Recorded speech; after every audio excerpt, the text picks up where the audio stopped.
Yeah, it looked like a perfectly beautiful day. But I knew there was something else coming.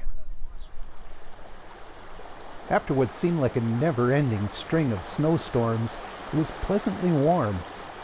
All the prairie creeks were running pretty much full of water.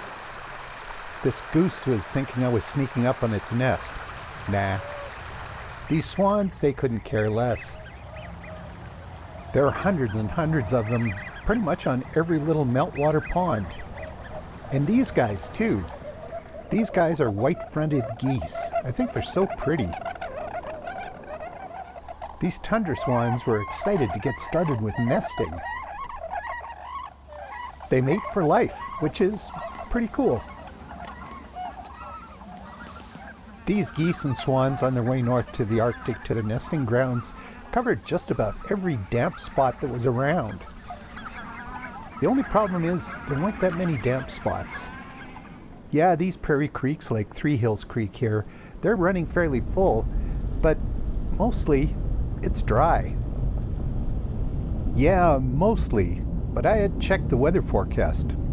There was rain coming. And at Dry Island Buffalo Jump, the clouds were already starting to build up. But this is one of my favorite viewpoints, so I decided to just take a minute and enjoy it. Yeah, it's pretty quiet here. Dry Island Buffalo Jump. I hope I'm holding this steady. The clouds built up rapidly after that, and storms were coming in seemingly from every direction. Though they were spotty. This robin got caught in a downpour, and just maybe 500 meters away, this jackrabbit was grazing in perfectly dry grass. Down the road a little further at one of my favorite sloughs that still had water in it, it was bright and sunny and warm. A little bit of a breeze starting to come up, but nothing too terrible. From the top of this ridge, I had a nice view of these aspen blossoms. But on the far horizon, yeah, it was looking a little stormy. There were still patches of sunlight making their way through, but the clouds were thickening really quickly. But like I said, I had checked the weather forecast and I knew this was coming, so naturally I headed straight for it. Got one surprise I wasn't quite expecting.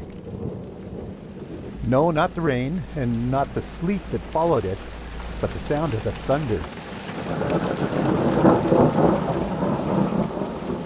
I have not heard that sound in months, and the intensity of it, well, it startled me. I had completely forgotten how loud thunder can be, and how sloppy the roads can get when the weather turns like this. So, yeah, the day had changed completely by this point. The wind had come up, the rain had started to fall, changed to sleet, and then to snow. But this is southern Alberta. You've got to expect the unexpected. Like the sound of that thunder, sometimes it gets loud.